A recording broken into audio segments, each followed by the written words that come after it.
Test 1 2. Testing 1 2. Back been around the world. What's up, buddy? What's up? What's going on? How we doing? It's good, man. It's like deja vu. Last Saturday, hit this podcast, go home, relax for the rest of the weekend. Regroup, gather yourself, come back hard next week. That's the plan of attack. We got a nice topic where we're a little point blank pissed off about, almost, you could say, to speak. Yeah, I mean, I don't want to say angry. It comes off a little angry. A little fired up. But I'm fired up, man. I think that, a lot of the stuff we're going to say today is tough love. I think, it might touch the hearts of some of the people listening. Maybe there are members or there are people in the community that just have to face reality with some of the training or the lack thereof. And we're just finding, dude, that there are just some movements that people are never going to get better at if they ultimately don't become more intentional about what they're doing. Yeah, at the end of the day, they're movements that people suck at, and when these movements come into play, they are either running from it altogether or they are taking a regression as an easy way opt-out, easy way cop-out. 100%. And I always say, like, you're not a genetic anomaly. You can't be like, I'm just not good at running. That's not possible. That's genetically not possible. Our organisms all adapt to the stress the same way.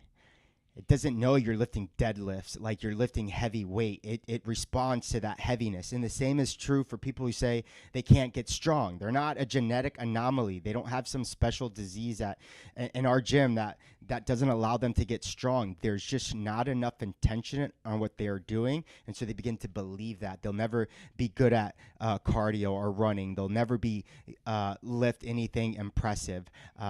It's not because they can't. It's just there's no intention. There's no focus there. They've got an excuse. That's an easy way to stay comfortable and not do things that make you a little uncomfortable that promote growth. It's an excuse saying, hey, I'd rather do this instead of that because that's what I'm used to. That's what I can do, right? Instead of getting a little uncomfortable doing the harder movement. And, what we talk about all the time is a flaw in some CrossFit mentality is that 4-time mentality, right? They want to move as fast and as quickly as they can. They want to win. They want to show up everyone around them. But they're taking an easy route on movement standards, movement quality, movement intensity. They're taking an easy route to lessen that to finish first. Yeah, I mean, we have a structure set in place with coaches that, when we teach movement, we go over movement, we go breakout session to refine that movement with proper load or range of motion. And then we look at it, we confirm we're good with it. I like that. Let's keep that today. And we say 3, 2, 1, go. And it gets completely lost. And I think there's a lot of reasons for that. I think, one, the pressure of, feeling like you're doing terrible, that social confirmation. You want to show off what you can do fast. People get caught up, and if they don't move fast enough, regardless of what the movement looks like, they're not getting a good workout. There's just so many things flawed to that idea that it's hard, especially when the clock is going. Ultimately, at some moments, you and I just want to stop people. I'm like, dude, stop right now. Stop what you're doing. But, we have enough sense to be able to, like, try to help them and fix them without, ruining their experience too.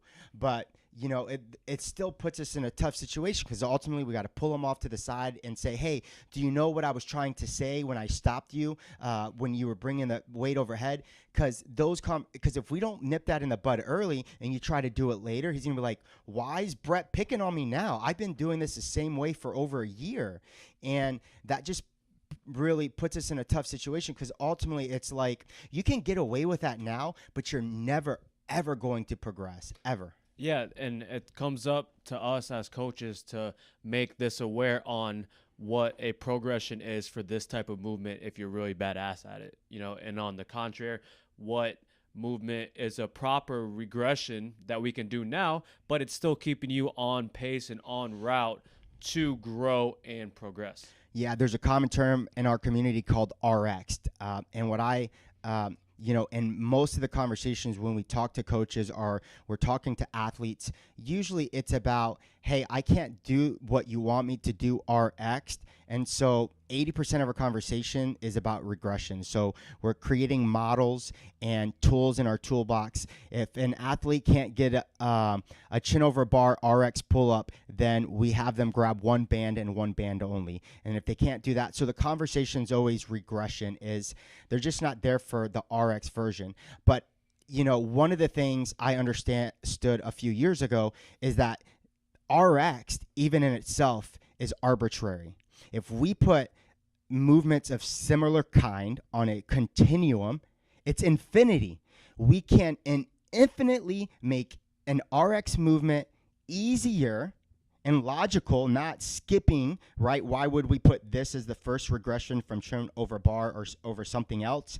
And our job is to get as creative as possible and as logical as possible according to the science and our experience to make those progressions like a ladder, right? Or stairs, excuse me. It's you take this step first before you get to that step, right? Not just random regressions that we give people with no purpose and intention. Vice versa, Brett. RX in itself is not really the hardest version possible because we can infinitely make something possible. For the example, chin to bar, RX chin to bar is what 90% of the community is shooting for. Chin to bar RX is not the end all be all. I tried to teach a lady today how to do chest to bar pull-ups. She's got 5 to 10 chin over bar RX pull-ups and she couldn't do it. Now she came to realize, like, holy crap, maybe that isn't the hardest way to do pull-ups. And what's a chest to bar pull-up? What's harder than a chest to bar pull-up? Muscle up. And what's harder than a bar muscle up? A ring muscle up. What's harder than a ring muscle up? A weighted ring muscle up. What's harder than a weighted ring muscle up? A heavier weighted ring muscle up. Exactly. And so that is how we need to understand that, because one of the things, and this is getting philosophical, but this is the frustrating thing, and it hit me yesterday. I'm like, what happens is, so someone starts, right? They don't get they don't get chin to bar. 99% of the people don't get chin to bar RX pull-ups on their first day of CrossFit, right? And so what happens is they learn the first modification for chin over bar, which is what? One banded pull-up. One banded pull-up, one banded kipping pull-up if you're badass and can learn it quickly. And so what happens is they're like, holy shit, now I can do pull-ups again. But what happens is that by definition, a modification is a temporary substitute for something harder. Preach.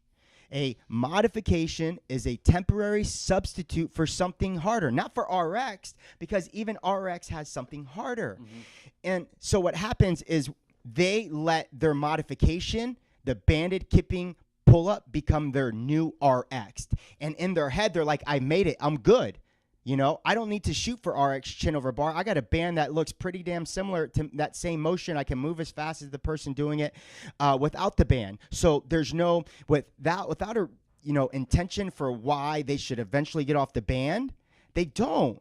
And that's someone who uses 2 bands. The same thing with the lady with 2 bands.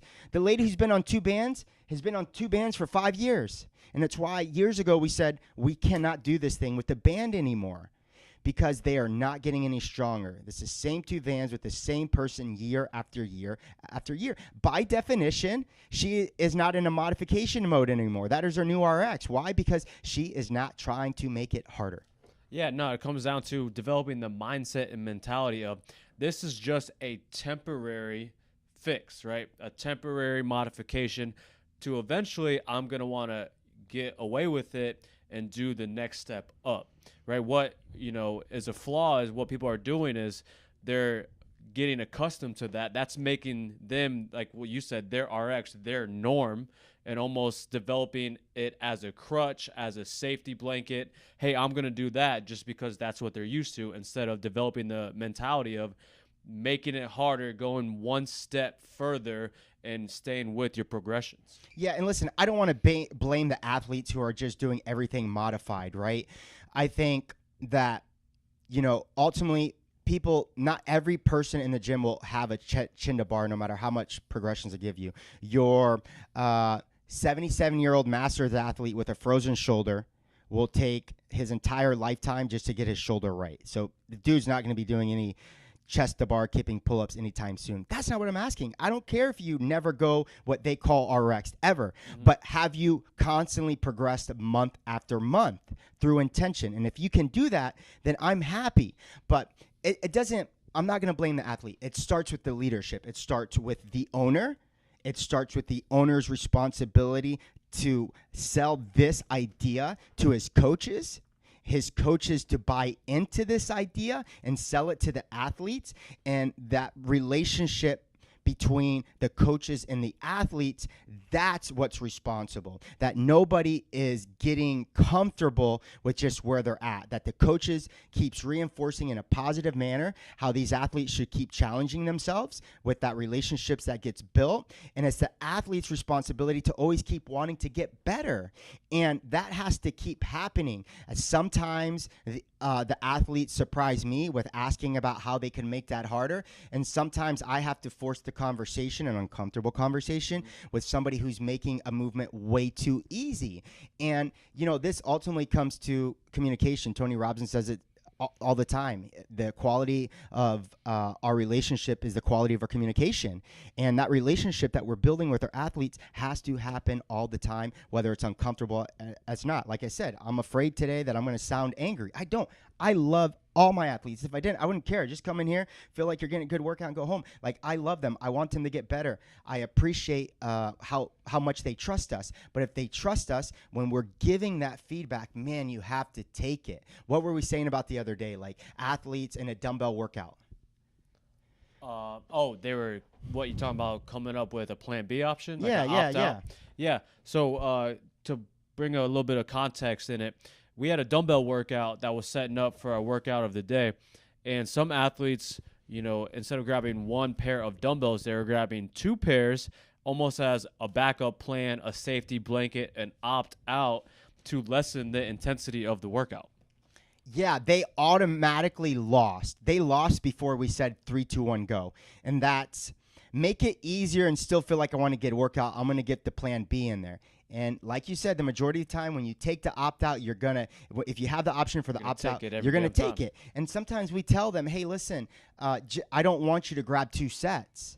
Like, hopefully we've created enough awareness for you that you know what the weight is. Or, hey, it's okay that the workout calls for 10 hang power cleans and you have to break it after 5. That's okay. That's okay. And so sometimes they get offended because they don't want to hear that. They don't want to hear that. But we have to give them the honest truth because we're lying to them, those coaches that keep giving these same subpar substitute modifications. And we're going to go over some of this with the most common errors and the movements that we feel are not being modified correctly is they're lying to them, man. And they know they are. But they're not willing to have these conversations with them. Yeah, no, step one is to relay that mentality, that mindset. Hey, we constantly want you to get better, to do a little bit harder movements. Once that mindset is adapted, then plan B is to make them aware of what that progression actually is, right? What you could be doing as a regression, and then more importantly, what you could be doing as a progression. Now, people are kind of getting this messed up by picking these wrong regressions that aren't really keeping them on that timeline to do more and work harder and do a more challenging movement. They're picking something that might have a similar muscle working, but at the end of the day, they're not getting better. They're just at a standstill, and they're adopting that as a crutch, and that's their new RX, and they're not moving down that line. So it's up to us to provide the timeline. Hey, this is what you should be doing now at the current capability you're at. Okay, this is where we want to get you to, and this is the step-by-step movement, regression, and progression as we go. So I think a good segue is we already talked about the pull-up, right? Chin over bar pull-up. A regression would be, the first one would be a banded pull-up, okay? So we got out the way, but that's not the only movements we got here, right? There's plenty of other movements, and there's plenty of other faulty regressions that people are doing. Yeah, you hit so many good things. I think one is creating the awareness that there has to be a need for wanting to get better. 2 is, I think, like you said, part 2 is making aware what their limitation is. For me, all limitations are one or a combination of only 4 things: strength, lack of flexibility, coordination, or fear. That's it. All of them can be encompassed into those 4, and we'll try to label and categorize some of that. For us, the pull-up, the number one limitation is strength to body weight ratio. We say it a million times. Like, I can literally quantify what the strength to body weight ratio needs to be for you to even come close to doing your own pull-up. You're not going to be 300 pounds, have 40% body fat, without working out in 2 years, and come over here, start doing pull-ups, and get mad that you can't do pull-ups. So we have to have that honest conversation. So, and I think too, Brett, it should be a mandate, an obligation when a coach gets hired into a CrossFit gym that they take the core 30 exercises that we're really cycling through, and that they come up with their own continuum of most modified and most difficult movement, progression of that movement, every single one. Because otherwise, you're just you're picking and choosing when to give somebody something. You're not using a structure or an order or a process for why you give somebody that. I ask that all the time with the coaches. I don't ask them not only do I ask them, why are you using this as your modification, but why'd you choose that? Why? Why this and not that? Because if they can't fully answer that, they're just, like you said, they're going off videos they have memorized in their head, and that is not enough. So that's part 2. We talked about with the pull-ups, I think, there's a lot of different variations, right? But I think always these modifications are always dependent too on one of the things we do here is skill. The way we treat a skill movement is completely different than the way we teach the movement done under a WOD, under a conditioning piece. They both serve different purposes. They're both equally important, right? The strict is just as important to us as the kipping, right? And vice versa. So strict, kipping, RX kipping, just a no assisted. Can you do it? No assisted. Add 1 band and 1 band only. We believe here, and all our coaches on board, if an athlete can't do a pull-up with 1 band, I don't care what band you want to use to do that. Ours is, I think, our thickest. We have 2 types of bands, the thinnest and the level up from there. That's it. And so with that second level up, these bands aren't universal. Every company creates different colored bands, which makes it even more confusing. And by the way, bands are arbitrary as well.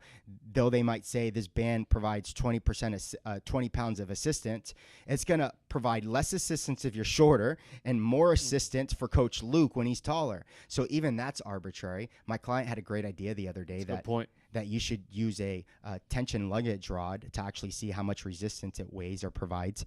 But so that in itself is arbitrary. But let's just say we use the second level blue band. That's it. If an athlete can't pull with 1 blue band, there's no miracle I can give them today to do that. It doesn't matter how amazing and cute that progression you saw on Instagram. It doesn't deny the fact that the dude can't do a pull-up. Doesn't matter how awesome he looks doing it with 3 bands. It doesn't change the fact he can't do a pull-up. From there, we would go into standardizing ring rows. I have an issue with ring rows too, and that's the body angle, right? So the hardest version, if you think about this, Brett, is a vertical pull.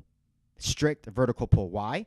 There's no momentum from the kip, and you're completely straight up and down. So you're pulling all your body weight plus the force of gravity. Mm-hmm. The kip, we reduce the load by 10 to 30%, depending on how efficient and effective you are at kipping. Why is the body row ring row is so easy? Because of the angle. We directly affect the body angle. We can get up to, I think they said 70% body angle change. So the higher we bring ourselves up, the higher we set our chest up to look more similar to the pull-up, the harder it becomes, right? Or vice versa, right? So the further back you get, or the further under you get under it by walking underneath the bar, the harder it becomes. Here's the problem. In the middle of the WOD where we substitute ring rows for them, they keep changing their feet out, the distance of their feet. You got to set a standard on where your feet are set up and maintain that the entire time. 100%. And next time, go a little bit lower. And I hack it like we have cracks in the mat, and we're saying your heel, this is a great challenging standard for you with your heel on the line. Or what I like to do, because the issue a dumbbell or a plate. Exactly, because as soon as you start bringing them under the bar to make it harder, they start slipping because of the angle of the hands compared to the bar. So standardize the ring rows from moving forward. The easiest way to standardize it so they know where to keep putting it is, I like to, let's say, if the dumbbell's directly underneath the bar, then that's a standard. We can grab the measuring tape and say, this athlete usually puts their feet 6 inches with the dumbbell from underneath the bar. That's their standard. And as they keep challenging that bar, that dumbbell needs to set further and further away from the bar. But if you just keep randomly changing the height of the angle, it's like close your eyes and grab as many bands as you want today, right? It just doesn't make any sense. So we need to standardize even the modifications. And we have no shame throwing in bicep curls, right? We're honest that a lack of bicep strength is 50% of the reason why you can't do the pull-up. Let's do some bicep curls today. Who cares that there's over there swinging on the bar and you have to throw in 10 curls instead of 5 kipping pull-ups? I promise this bicep curl will do more for you than you with 3 bands on that bar. Yeah, no doubt. No doubt. Exactly where you're at, your current state of strength. No, it's right on the money. What other movements are we just talking about? So we talked about lack of strength. I think another good one, which I've kind of been dealing with, is a fearful limitation in the box jump. You know, some people have this barrier where they are scared to jump to a box, right? So how we kind of, you know, you and I know we're on the same page with this. We want to regress this as a lesser jump. Okay, so say, you know, we have 3, you know, we got 20-inch boxes, we got 24, we got 30. Those are the norms of box jumps, right? So if you can't jump a 20, you know, people, their first step is, hey, I'm just gonna do step ups instead, and that's a completely different movement, completely different stimulus. That's not what we want. We want to pitch the, hey, we need to jump on something, so meet me where you're at now. Let's jump on a couple plates. Let's jump on a green box. But we need to jump, right? And that's where it comes in to overcome that fear, because our athletes, they are completely capable of jumping up to 20-inch boxes, but they are scared. You know, they are scared. I had a PT client where we just worked on the box jump. I've seen her box jump hundreds of times on 20s. And we busted out the 20, and it's been a little while, and she was scared to do it. Wow. She was scared to do it. So it's like, hey, listen, you know, and then it's just all about us instilling confidence in them. Hey, we know you can do this. It's up to you to understand and believe you can do this. I told her I would bet my bank account my entire life you could jump on this. I love it. Right now, okay? If someone had a gun to my head and say, hey, she needs to jump this or Brett's gone, right? I'd say, well, she's going to jump it. Like, there's no doubt in my mind. It's just getting them to overcome that fear, right? And then putting the reps on a lesser height jump. Yeah, I mean, and that's what a good coach does, Brett, is they get them to believe in themselves with things that we know they can do, but they just don't believe in themselves. And the box jump is a great example of fear being the issue. They're strong enough. Dude, she's got a 150-pound back squat. There's no flexibility issues. She has no pain.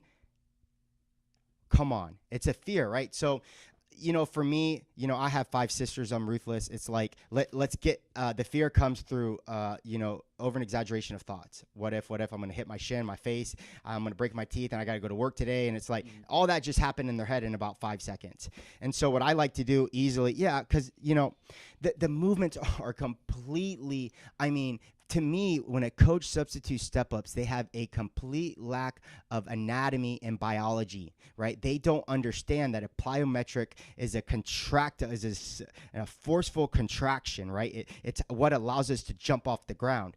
That is not the same contraction you get by stepping up. That's number one. Listen, if you are in pain when you jump on the box, we're not going to make you jump. But that is the only reason you should not be jumping. Absolutely only reason. And it's the first question I ask. I can't do box jumps today. And are you okay? Are you hurt? No, I just can't do them, I'm afraid. That's not an option. It's not even in my coaching vocabulary. I don't care if I grab a white sheet of paper from the printer and I make you jump onto that. But you are jumping, man. You're jumping. You are jumping. You need to. And so I think for me, as a quick visual, I like to set up 4 box jump heights that they do in a ladder. So I'll take the 20.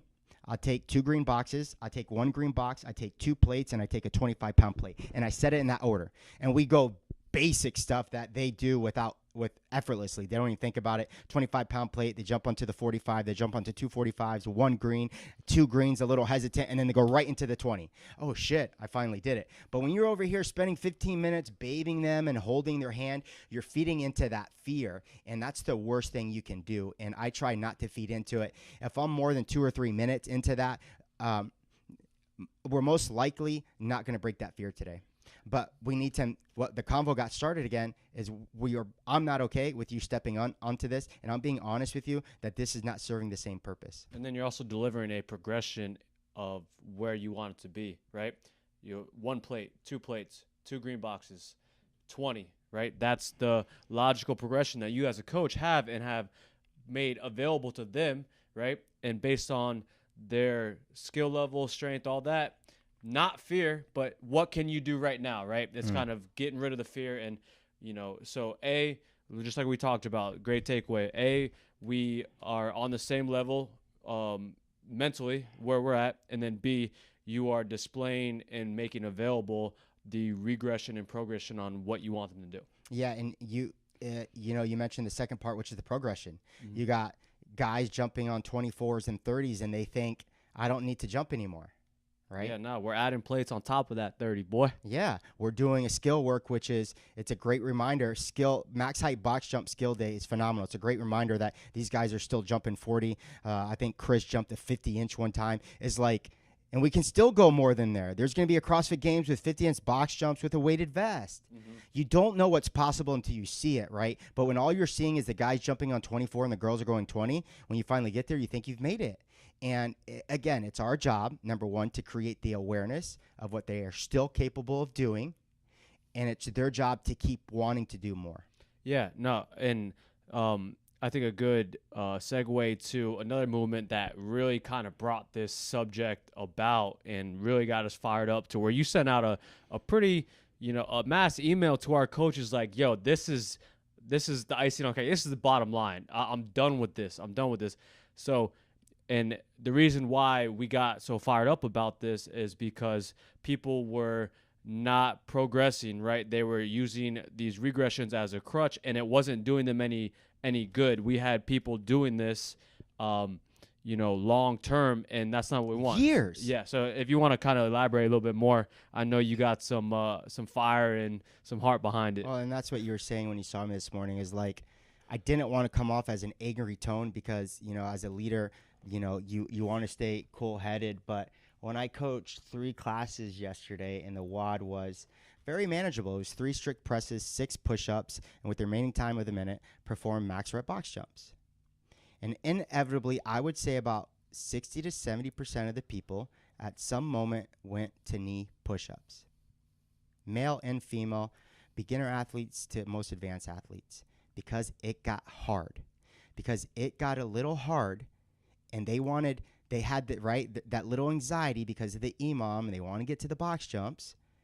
They went to knee push-ups, and it is such an abuse of the progression model, that knee push-up, that basically I said yesterday, this is the only option moving forward for push-ups for all coaches. It's mandatory, like the same way you going over the workout review is now.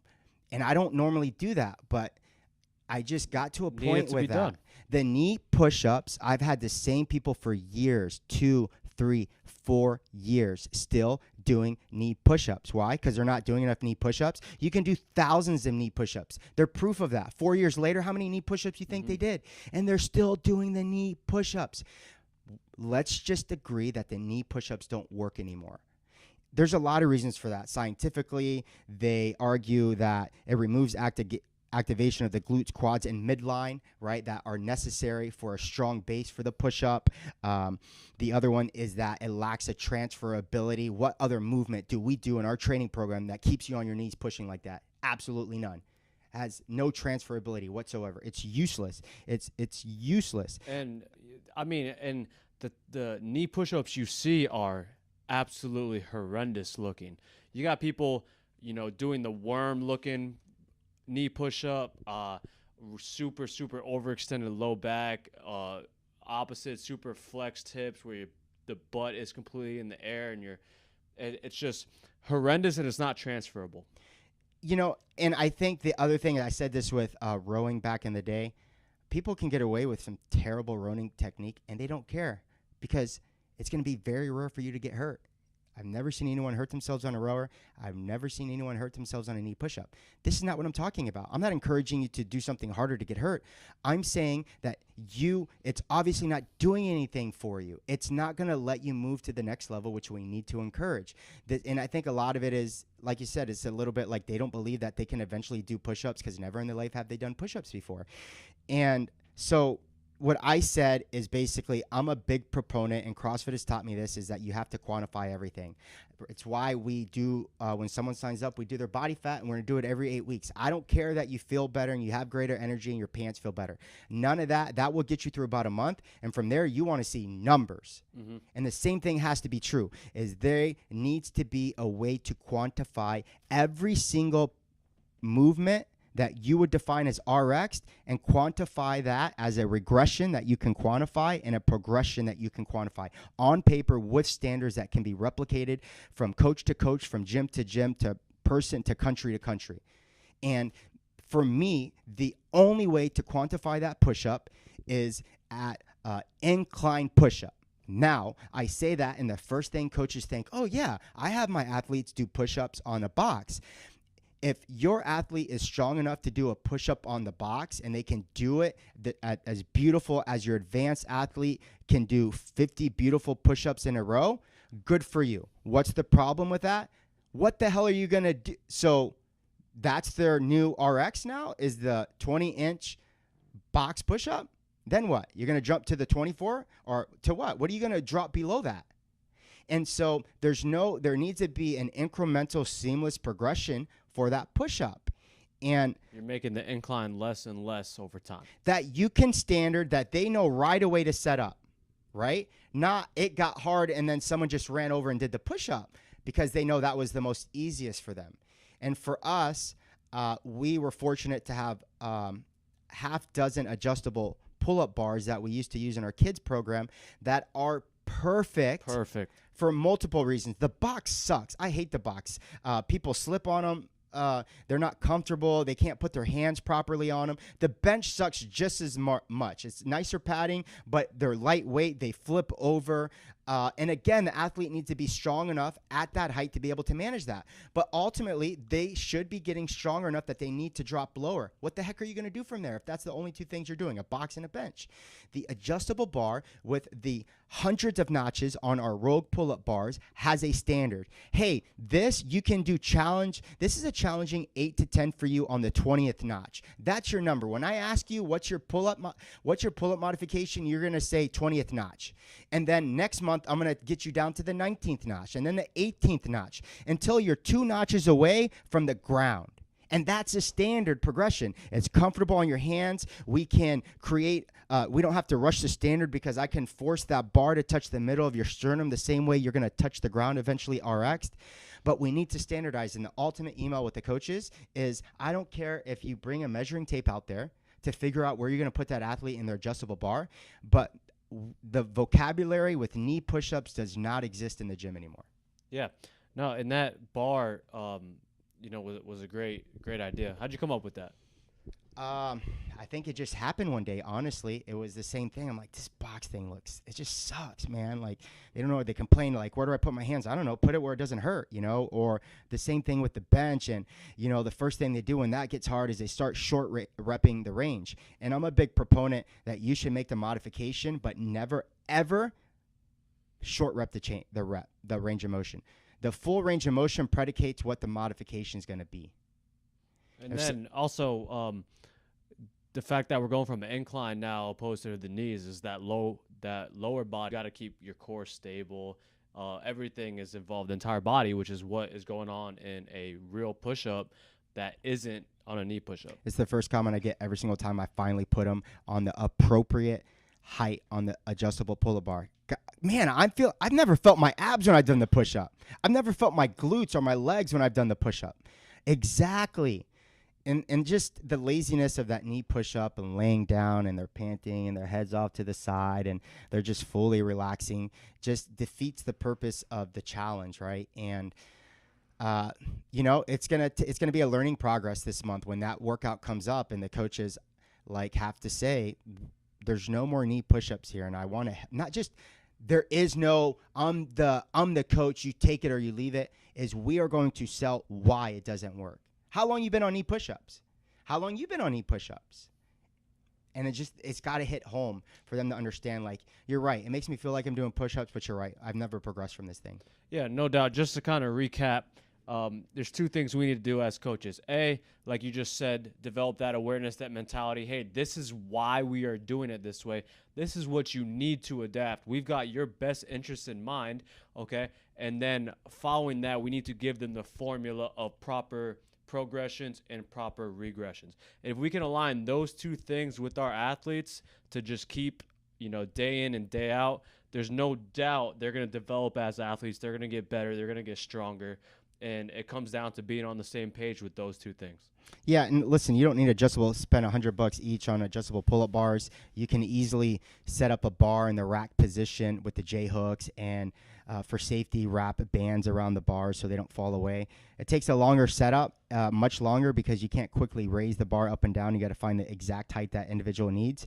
So don't go out there spending $1,000 on 10 adjustable pull-up bars, but you need to get them on an incline with some type of bar handle to really challenge them and stick to that notch handle or whatever. I had a member years ago create letters on the notches up high to say this is A, this is B, this is D for the same reason. And we're going to say, like, when you're, you got to standardize, like, it made our life a lot easier when I can say, hey, put that J hook on B. That's where you need to set it up for the back squat. Instead of like, oh, I don't know where to put it. They set the bar on and it's unequal or uneven, and it doesn't make any sense, man. Let's standardize this. Let's speak the same language, and let's really do what we're trying to do, which is help them get better.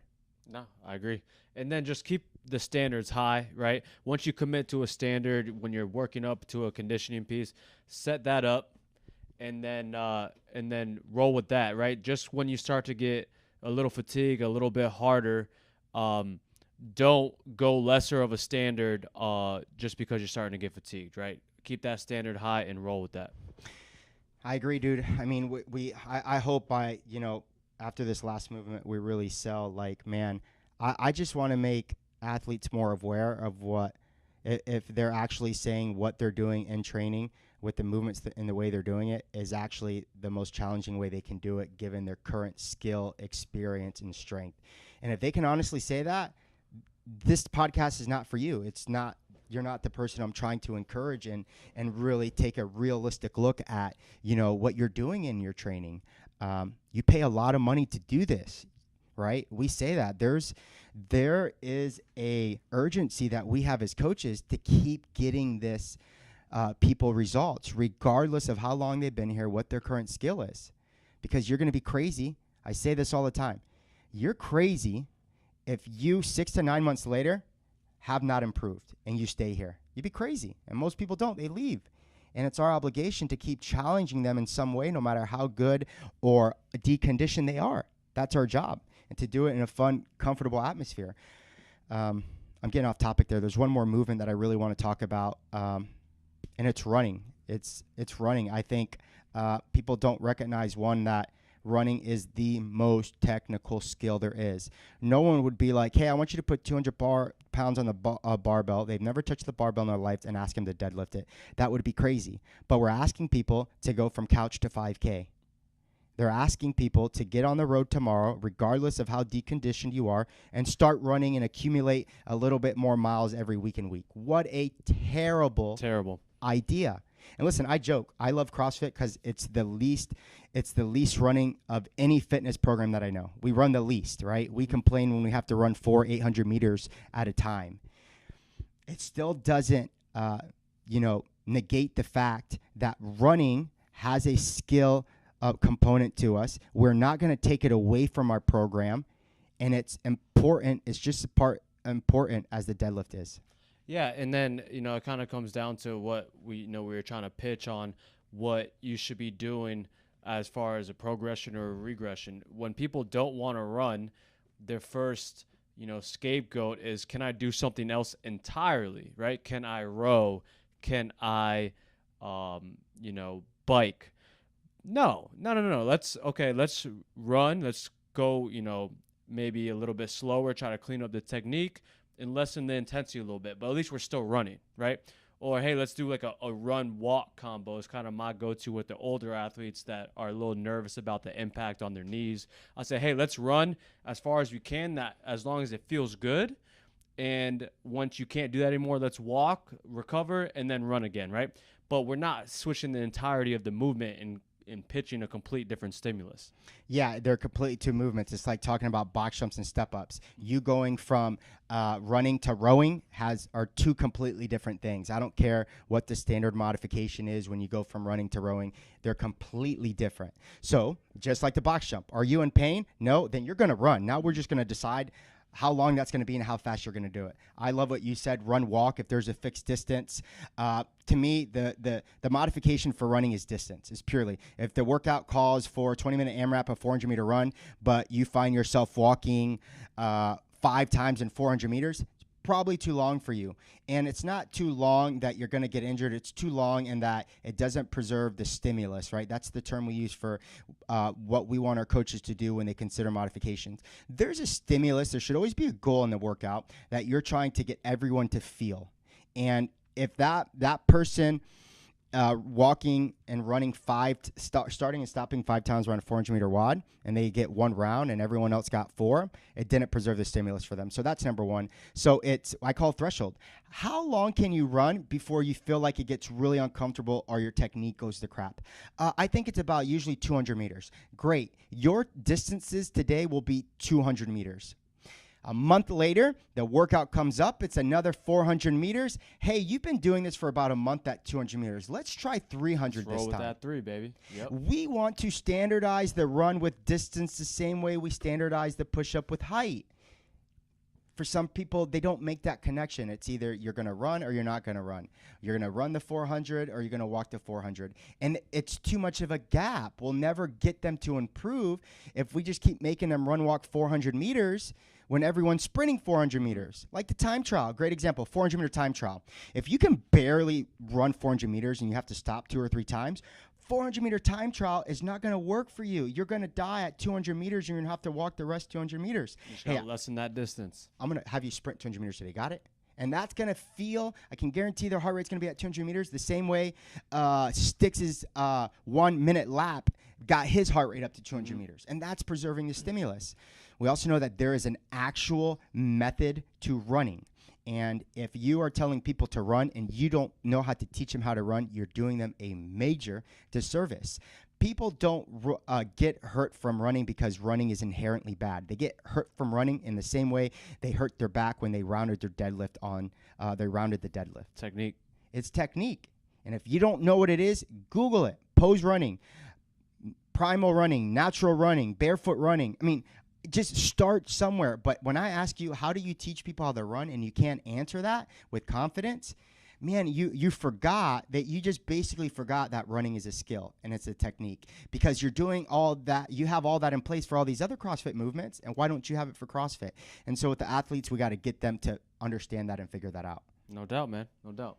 That's all I got, bro. Listen, I hope, did I come off angry? Nah, you're straight, man. Listen. You're like a nice little teddy bear, to be honest. All right, dude. I care. I freaking care, man. And it's just like, I didn't open this business to just get people to do cute workouts. I have a love-hate relationship with the comment. I really like that workout. That was a good workout. Because ultimately what they got out of that is there were just enough movements in there that I'm good at that I felt like I killed it today. Mm-hmm. What I would love to hear is like when someone says it's a bad workout or I don't like that workout, what they're saying is there some movement today I suck at that I'm a little uncomfortable with. And I know coach is going to make me do this way. And so they might not leave as confident out there as they would with some of these other workouts with good movements, or where they feel like they got something really good out of it. But I can promise you, as you start challenging these movements and it doesn't hit you at 200 beats a minute at the end of the workout, you're not rolling and panting off the ground. I can still promise you, we start being more observant with the modifications that we're giving them, they're going to get more out of this long term. And I want long-term approach. It's why we make lifelong fitness as part of our mission statement. I don't care how awesome you are the first month here. Like, the people that impress me out there are the Brandys who've been there for 5 years, Cindy who's been here for 4 years, the Andys and the Brooks, and these people, because they get it. They get it. Now it's my job to keep the topic sensitive. Homeboy goes out there and he's still doing the same modification that I saw him doing 4 months ago. I got just a little quick reminder. Hey, why are you still doing that, bro? Let me see you do chest to bar today. Dude, that's awesome. Is that the first time you got that? That's your new modification, bro. But we have to keep having that convo. No doubt. Thanks for tuning in, guys. We'll keep bringing that fire. We appreciate you guys. Thanks. Bye. Peace.